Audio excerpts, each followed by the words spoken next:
इमरान रियाज साहब भी आए हैं, बहुत खुशी हुई। पाकिस्तान तहरीक इंसाफ पाकिस्तान के अवाम को उन्होंने काफ़ी जो है कैदोबंद की तकलीफ़ें बर्दाश्त की और इनका बाहर आना जो है ये भी एक सवालिया निशान है। इमरान रियाज आपका साफ़ी दोस्त है, एक मजबूत आवाज़ है और इनको अगवा किया गया था। आज ये बात साबित हो गई है। लाहौर हाई कोर्ट जो है उसको इतने आयाम जो हैं ये बहाने करते गए।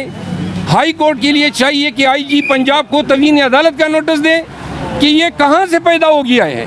ये उन तमाम जो इल्ज़ामात थे उनको आज सच साबित हुए हैं।